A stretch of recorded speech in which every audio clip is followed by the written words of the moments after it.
Hello my dear friend. मैं Prince आपका अपने YouTube channel Study Made Smart पे स्वागत करता हूं। इस वीडियो में हम लोग कंटिन्यू करेंगे इन्वायरमेंटल स्टडीज का यूनिट 2 इकोसिस्टम। तो चलिए शुरू करते हैं। आज का हमारा सबसे पहला टॉपिक है इकोसिस्टम फंक्शनिंग। इस टॉपिक में हम लोग देखेंगे कि हमारे इकोसिस्टम में कौन कौन से प्रोसेस होते हैं। ओके, तो चलिए, दो फंडामेंटल फंक्शंस होते हैं हमारे इकोसिस्टम के। सबसे पहला है the process of cycling of matter.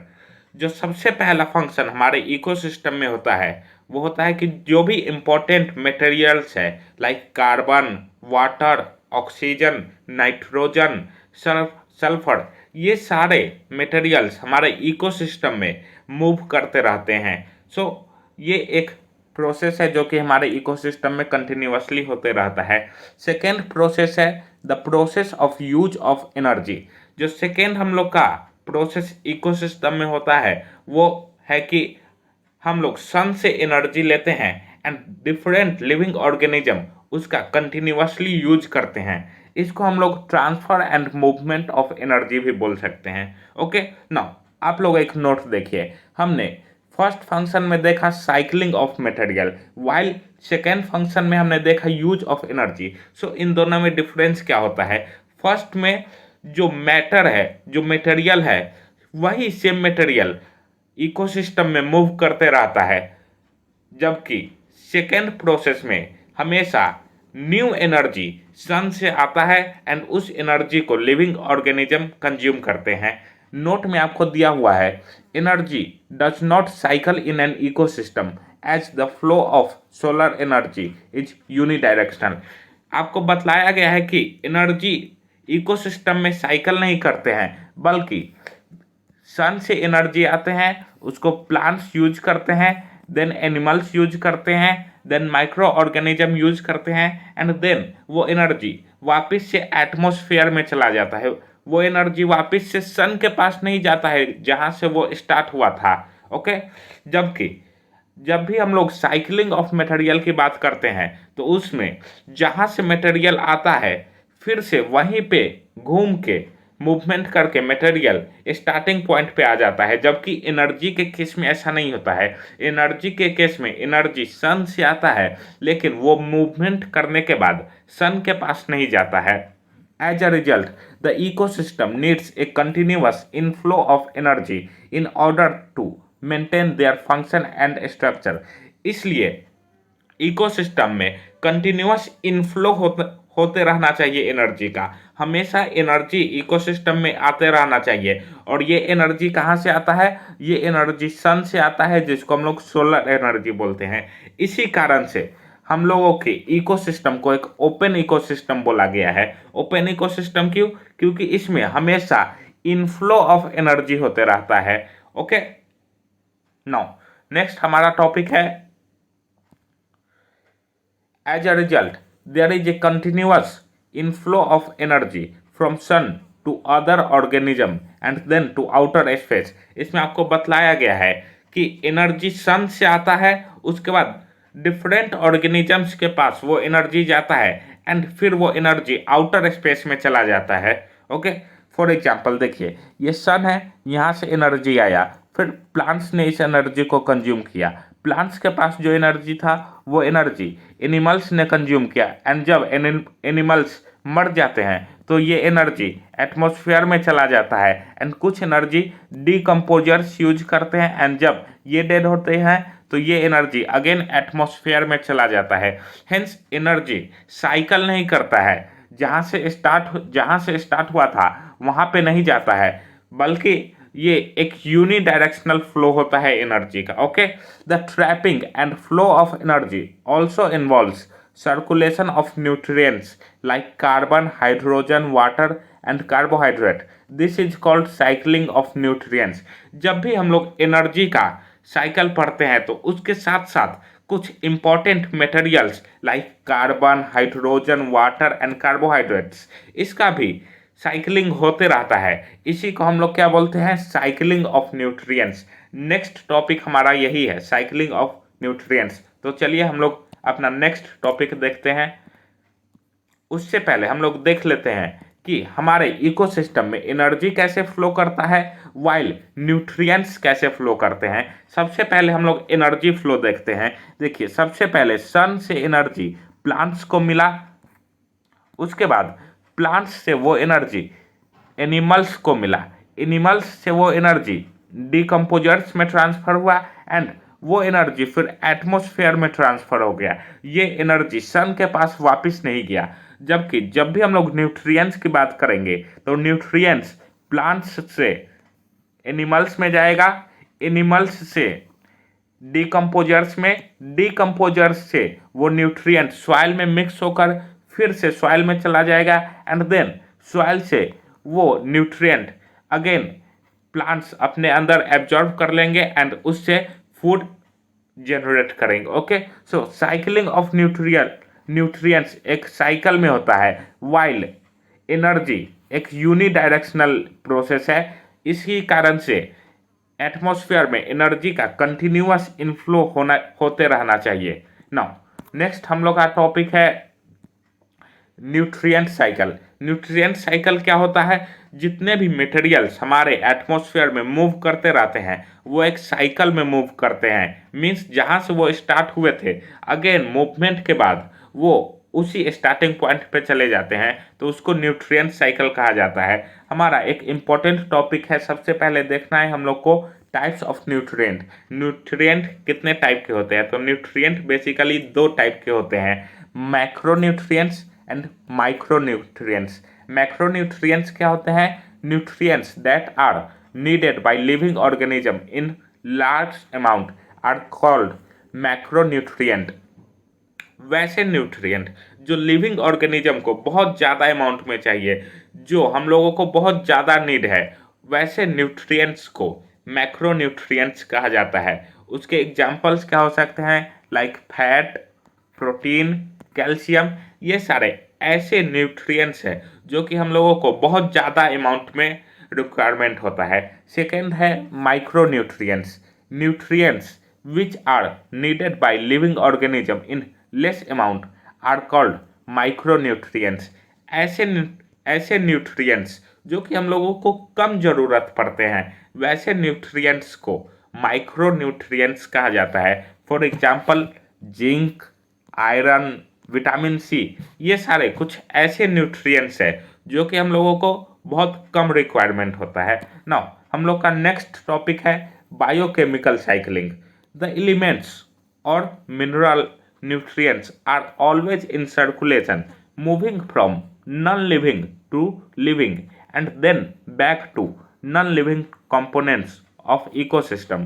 This is called biochemical cycling।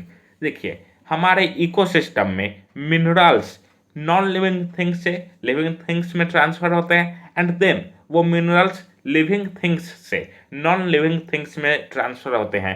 तो इसी मूवमेंट ऑफ न्यूट्रिएंट्स को बायोकेमिकल साइकिलिंग बोला जाता है। ओके, नाउ हम लोग का नेक्स्ट टॉपिक है कैटेगरीज ऑफ न्यूट्रिएंट साइकिल। जितने भी हमारे न्यूट्रिएंट साइकिल है, न्यूट्रिशन साइकिल है, उनको हमने दो कैटेगरी में डिवाइड किया है। सबसे पहला गैसियस साइकिल एंड दूसरा सेडिमेंट्री साइकिल। गैसियस साइकिल क्या होते हैं? वो सारे न्यूट्रिशन साइकिल जो कि हमारे एटमॉस्फेयर में होते हैं उनको गैसियस साइकिल के अंदर कैटेगराइज किया गया है। जबकि जितने भी साइकिल हमारे अर्थ क्रस्ट में होते हैं उनको सेडिमेंट्री साइकिल के अंदर कैटेगराइज किया गया है। गैसियस साइकिल के एग्जांपल्स क्या है? Like water cycle, carbon cycle, nitrogen cycle, ये सारे कुछ ऐसे न्यूट्रिशन साइकिल है जो कि एटमॉस्फेयर में होते हैं। ओके, सो इसलिए इसको गैसियस साइकिल बोला जाता है। एंड सेडिमेंट्री साइकिल्स के एग्जांपल क्या है? Like sulphur cycle.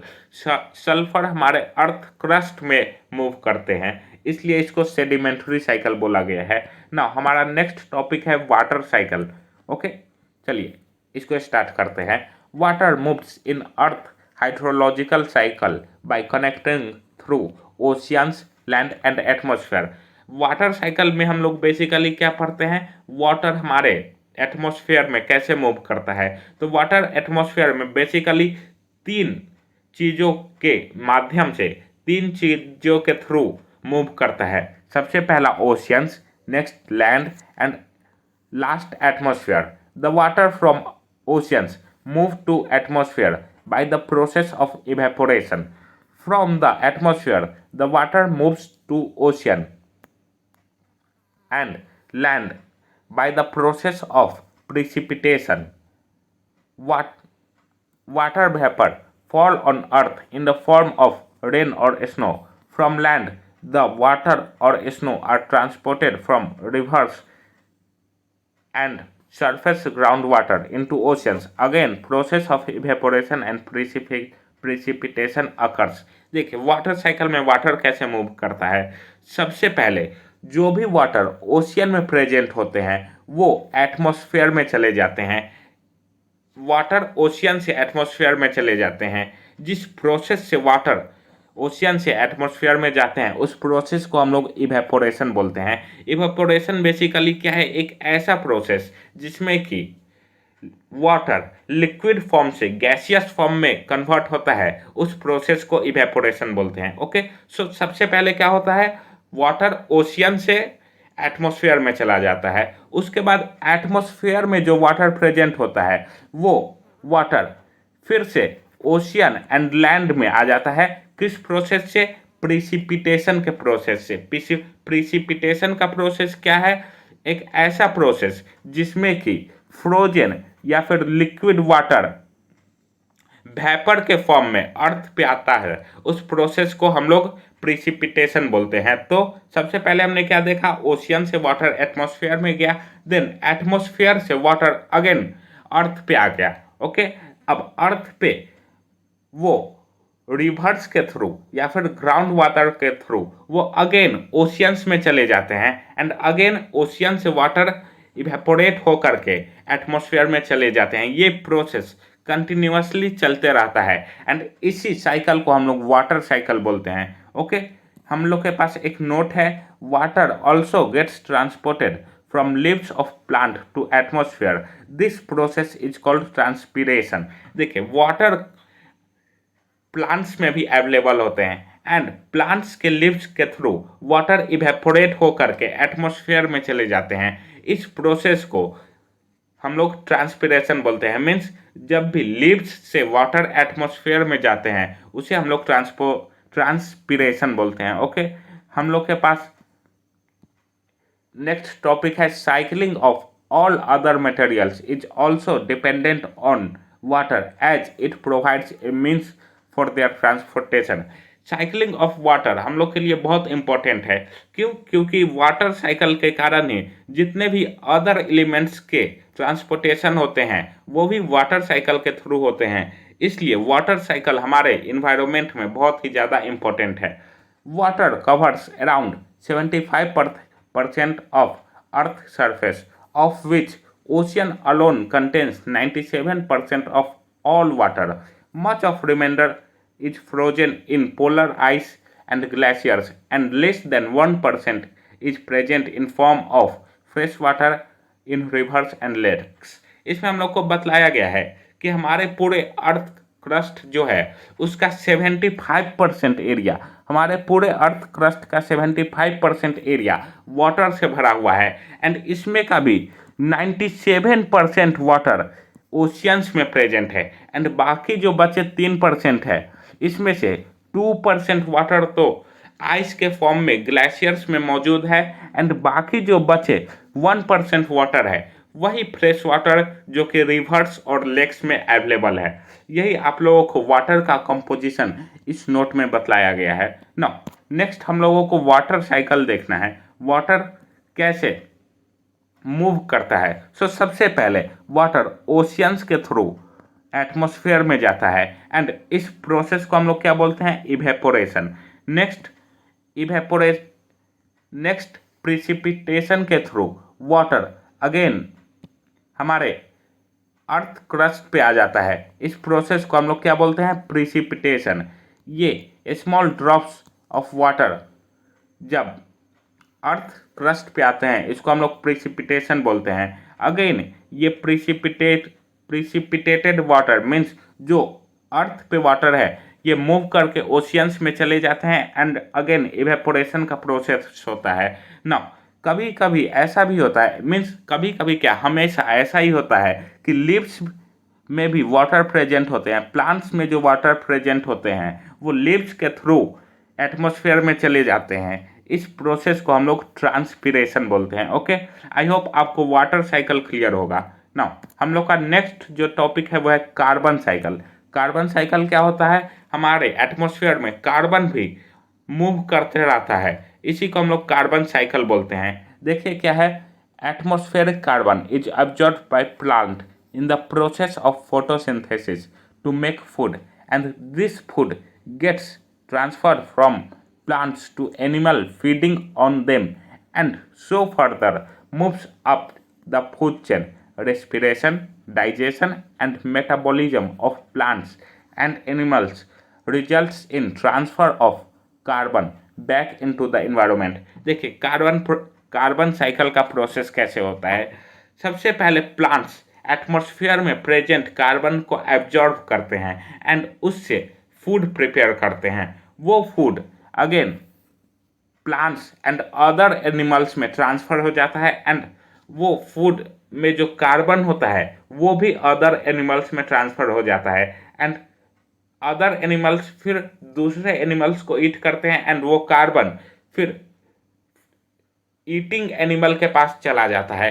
ऐसे ही फूड चेन में कार्बन मूव करते रहता है एंड जब भी लिविंग ऑर्गेनिज्म रेस्पिरेशन का प्रोसेस करते हैं, डाइजेशन का प्रोसेस करते हैं, तो इस दौरान कार्बन लिविंग ऑर्गेनिज्म के बॉडी से रिलीज होता है एंड वो कार्बन एटमॉस्फेयर में चला जाता है।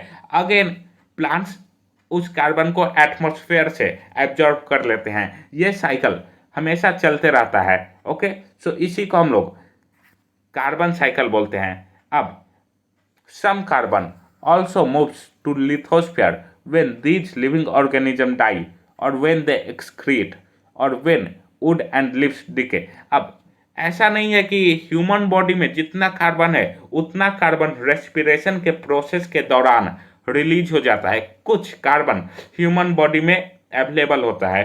ओके, नाउ जब ह्यूमंस मर जाते हैं तो उनका जो डेड मटेरियल होता है या फिर ह्यूमंस जब भी एक्सक्रीट करते हैं तो उसमें भी कुछ कार्बन प्रेजेंट होता है। तो वो सारे carbon lithosphere means earth crust में मिल जाते हैं या फिर जब वुड या लीव्स सड़ जाते हैं मीन्स डिके होते हैं तो वो भी कार्बन उसमें भी कार्बन प्रेजेंट होता है, वो अर्थ क्रस्ट में मिल जाता है एंड वो कार्बन फिर प्लांट्स एब्जॉर्ब कर लेते हैं। ओके, सो अगेन प्लांट्स उससे फूड प्रिपेयर करते हैं एंड वो एक साइकिल में एनिमल्स के पास चले जाता है। Okay, now next, some of the living organism buried millions of years ago have been converted into fossil fuels. Mining and burning of fossil fuels cause this carbon to move from lithosphere to hydrosphere. अब जब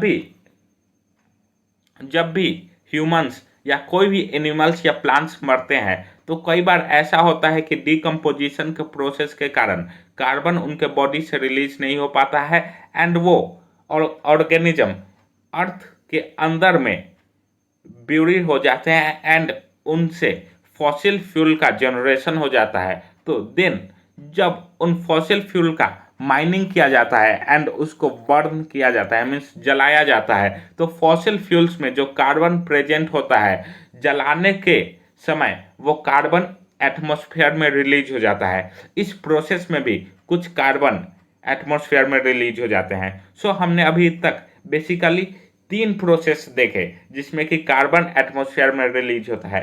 सबसे पहला क्या कि humans जब भी respiration, digestion and metabolism का process perform करते हैं तो उसमें कार्बन रिलीज होता है एंड वो कार्बन एटमॉस्फेयर में चला जाता है। सेकेंड में हमने देखा कि जब भी ऑर्गेनिज्म एक्सक्रीट करते हैं या मर जाते हैं तो उनमें अवेलेबल कार्बन लिथोस्फीयर में मिक्स हो जाता है एंड अगेन वो एटमॉस्फेयर में मूव करने लगता है। एंड थर्ड हमने देखा कि ऑर्गेनिज्म फॉसिल फ्यूल बन जाते हैं एंड व्हेन वो फॉसिल फ्यूल माइन किया जाता है एंड उसको जलाया जाता है तो उस फॉसिल फ्यूल में अवेलेबल कार्बन रिलीज होता है एंड अगेन वो कार्बन एटमॉस्फेयर में चला जाता है। The cycling that is movement of carbon among different components of environment is called carbon cycle.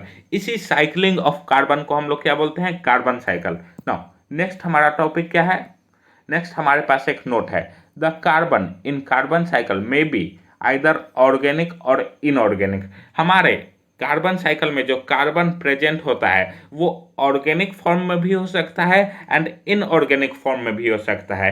Inorganic form में कार्बन का कैसे कैसे प्रेजेंट होता है, वो कार्बन डाइऑक्साइड के फॉर्म में प्रेजेंट हो सकता है, वो कार्बोनेट के फॉर्म में प्रेजेंट हो सकता है, या फिर वो हाइड्रोजन कार्बोनेट के फॉर्म में प्रेजेंट हो सकता है। कार्बन डाइऑक्साइड आप जानते हैं कार्बन का एक मॉलिक्यूल एंड ऑक्सीजन का दो मॉलिक्यूल, इसको हम लोग कार्बन डाइऑक्साइड बोलते हैं। जबकि जब कार्बन का एक मॉलिक्यूल एंड ऑक्सीजन का 3 मॉलिक्यूल होते हैं तो उसको हम लोग कार्बोनेट बोलते हैं।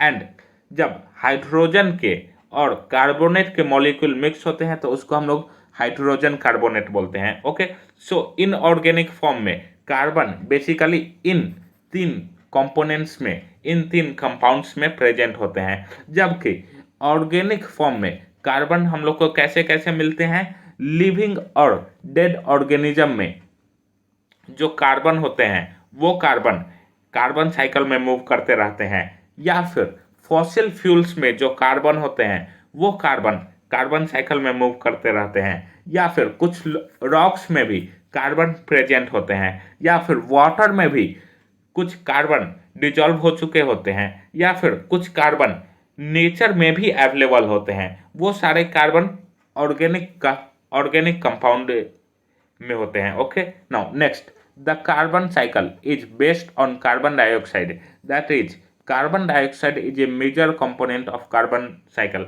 कार्बन साइकिल में जो सबसे मेजर कंपोनेंट है जिसके थ्रू कार्बन मूव करता है हमारे एटमॉस्फेयर में, वो कंपाउंड क्या है, carbon dioxide. Okay, I hope आपको ये क्लियर होगा। नाउ नेक्स्ट हम लोग को देखना है कि कार्बन साइकिल में कैसे मूव करता है। सबसे पहले हमने देखा कि प्लांट्स एटमॉस्फेयर से कार्बन एब्जॉर्ब करते हैं, प्लांट्स एटमॉस्फेयर से कार्बन एब्जॉर्ब करते हैं एंड उससे फूड प्रिपेयर करते हैं। वो फूड ऑर्गेनिज्म कंज्यूम करते हैं एंड जब ये ऑर्गेनिज्म एक्सक्रीट करते हैं, रेस्पायर करते हैं, मतलब रेस्पिरेशन का प्रोसेस करते हैं, तो उसमें कुछ कार्बन एटमॉस्फेयर में रिलीज हो जाता है। एंड व्हेन ये ऑर्गेनिज्म मरते हैं तो उनका डेड पार्ट्स भी लिथोस्फीयर में मिलकर कार्बन में प्रेजेंट हो जाता है।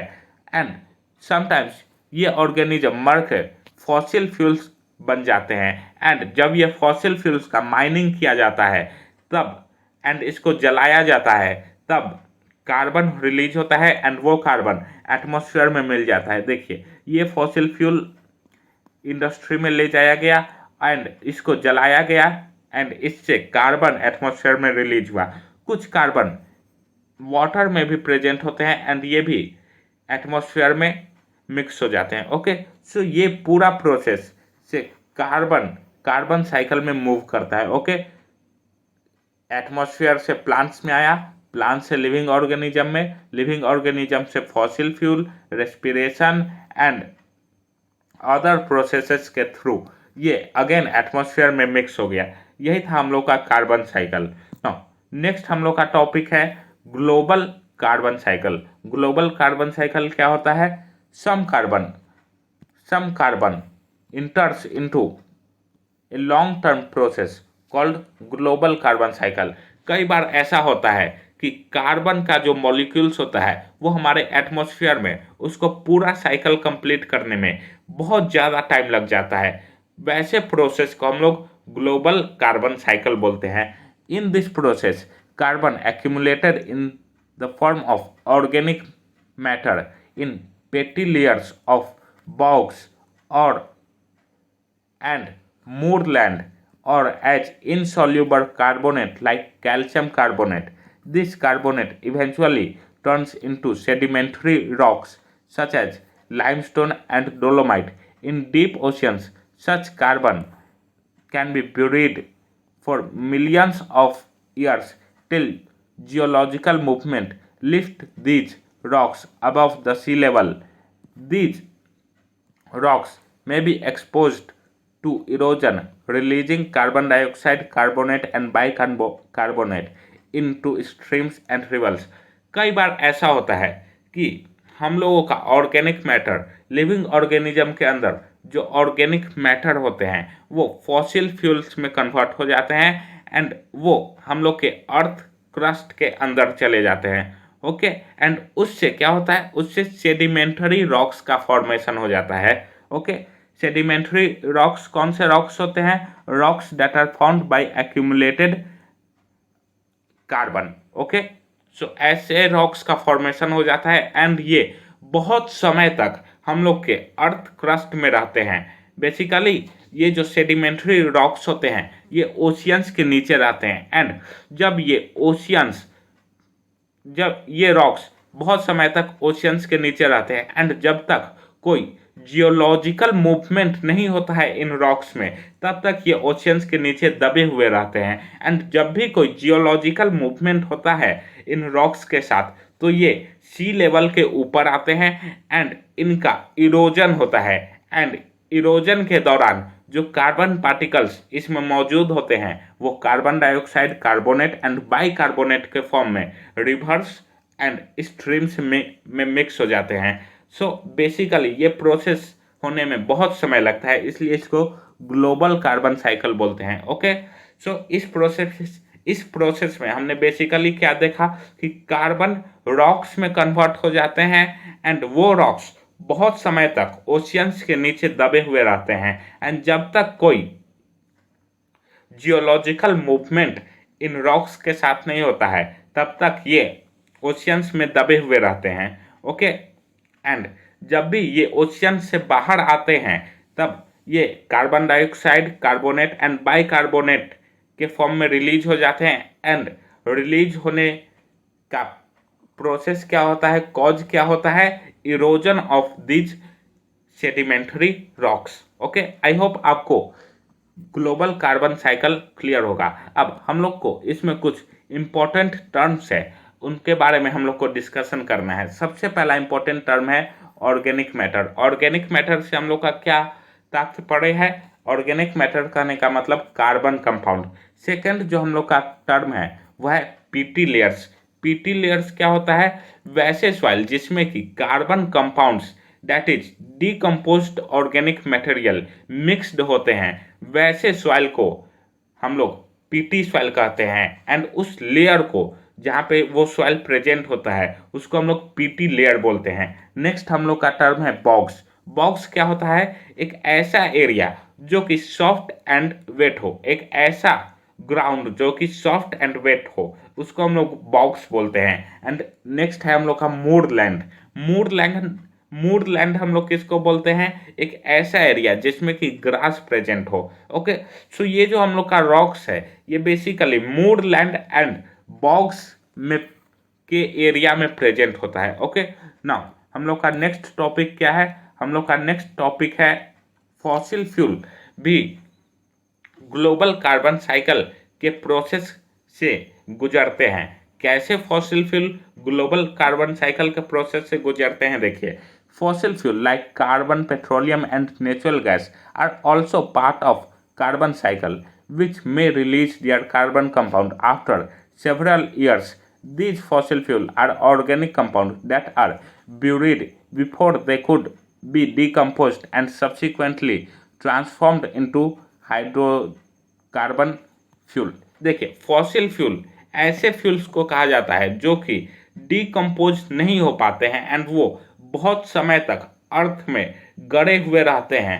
वैसे लिविंग ऑर्गेनिज्म बाद में कन्वर्ट होकर फॉसिल फ्यूल में कन्वर्ट हो जाते हैं एंड अगेन वो फॉसिल फ्यूल हम लोग के लिए हाइड्रोकार्बन फ्यूल के तौर पे यूज होता है एंड जब भी हम लोग इस हाइड्रोकार्बन फ्यूल को जलाते हैं तो ये कार्बन डाइऑक्साइड के रूप में रिलीज होता है एंड जिसके हेल्प से कार्बन हमारे एटमॉस्फेयर में रिलीज हो जाता है। ओके हम लोग का नेक्स्ट टॉपिक है the carbon cycle ensures that carbon dioxide in the atmosphere is present at acceptable levels. This in turn moderates the temperature for life to exist.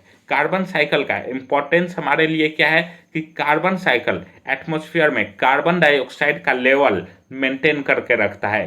Carbon dioxide का level maintain होने से क्या होता है, हमारे अर्थ पे एक मॉडरेट टेम्परेचर बना हुआ रहता है। हमारा अर्थ बहुत ही ज़्यादा ठंडा नहीं हो जाता है। अगर हमारे अर्थ में कार्बन डाइऑक्साइड नहीं होगा तो हमारा अर्थ बहुत ही ज़्यादा ठंडा हो जाएगा, क्योंकि वो सनलाइट को एब्जॉर्व नहीं कर पाएगा। ओके, सो कार्बन साइकिल का हम लोग के लिए ये इम्पोर्टेंस है। ओके ना, आज के वीडियो में इतना ही।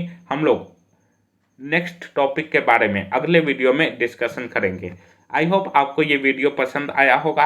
अगर आपको ये वीडियो पसंद आया है तो वीडियो को लाइक कर दे और चैनल को सब्सक्राइब जरूर करें। Thank you.